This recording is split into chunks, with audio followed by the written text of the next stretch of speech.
Hey guys, this is Matt Core from ctrl+paint.com, and we've done a lot of vector boot camp. Well, it is finally time to do the final exam. Here what we're looking at is, I would call it a pretty much worst case scenario. This is a very curvilinear composition. I have no paths. I have one layer. And what I want to do is to have control. So I want to be able to select like the space between these vertical supports, or maybe just the railing. The kind of stuff that you're going to do a lot of when you're working on a painting. And if you don't have layers, it might just seem like it's an impossible task. Well, now that you know all about creating compound paths and layer shapes and vector masks, this should be no problem. So I'm just going to pick one area to start with, but I encourage you to take this image, which you can download at the bottom of the post, and make it path ready. This is part of the process before really any final illustration, so it's good to get in the habit.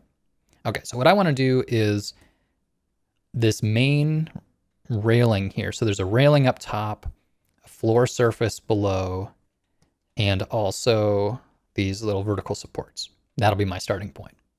Now I'm actually going to do this one as a path. Yeah, I think if I'm just merging together paths, it shouldn't be a problem. So I go to the pen tool and put it in path mode for starting here.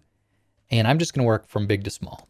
So I'm zoomed out as far as I can, and I'm just going to be selecting the ground surface here, because this is a big continuous shape. It's going to have stuff intersecting it, but I know that's just going to be harder to get correct if I try and do it in little increments. So you can see I'm laying down points and also correcting them as I go. So knowing those keyboard shortcuts is going to be really important. So here we go. I'm ignoring all the intersecting stuff and just getting this ground plane. And I'm trying to do it in as few points as possible, because that just means it's going to be easier to modify later. And I'll connect that back on itself. Okay, so what I have now is just this bottom shape. And just before I forget, I'm going to go ahead and name this path. So I'll call this mid-ground, railing, and floor. Now, as you've seen in the previous videos, there's a couple different ways to go about this. For this example, I'm going to do this mode up here. I'm going to set it to combine shapes. And with MG railing and floor path selected, I'm just going to keep making paths here.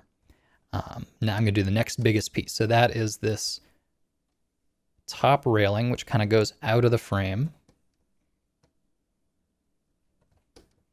And you'll see that making big shapes like this is one of those things that just gets easier with practice.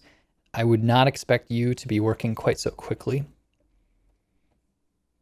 but the more you do it, the faster you'll get. Also, you'll see I'm sort of zooming in here because I want to correct it a little bit as I go. But really, it doesn't matter if you're correcting it now or later. The really nice thing about vector is that it's so malleable.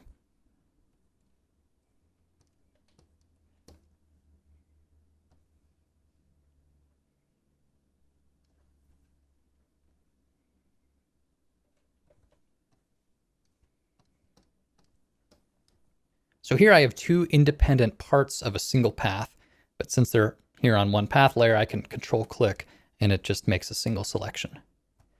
So I'm going to continue on, and here's where the strategy comes in. I just think about, in terms of my painting, what's going to be a useful selection.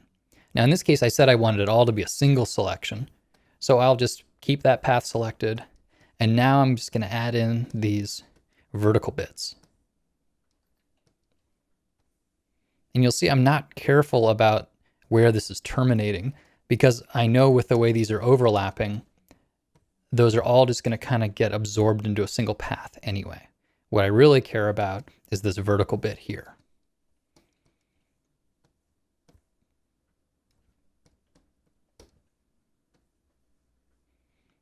But by breaking this up into big shapes that overlap one another, you get such control. If I were trying to kind of go all the way around in one continuous outline, it would not end up being so smooth.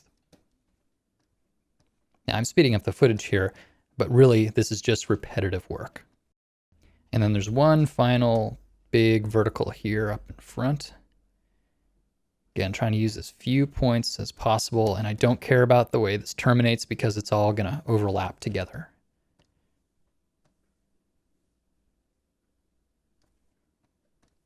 Okay, now it's time to see how we did. I can control click on it, and if it goes correctly, it'll all be one single, one nice selection. Very good. I've named it. There it is, looking good. Now this video would get really long if I went into each and every part of the image in the same way. The last thing I want to show, just because I think this stuff is important and it bears repeating, is if I want to get the inside of this bookcase minus the railings, it's going to be one of those compound selections.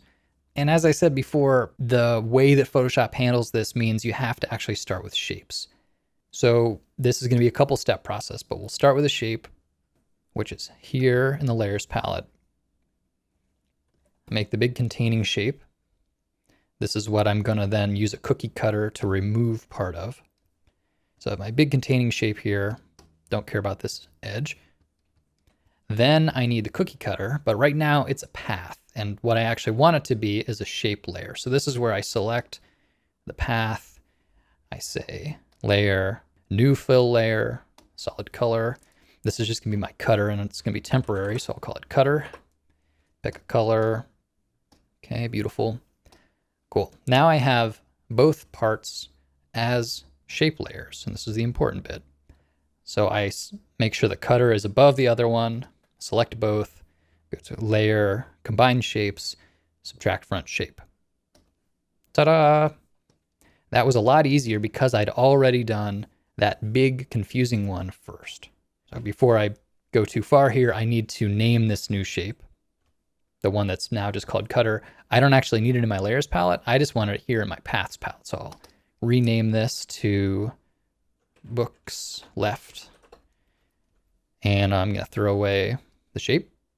And there we go. Now you see there's all these extra points, and that's just because it's a compound path.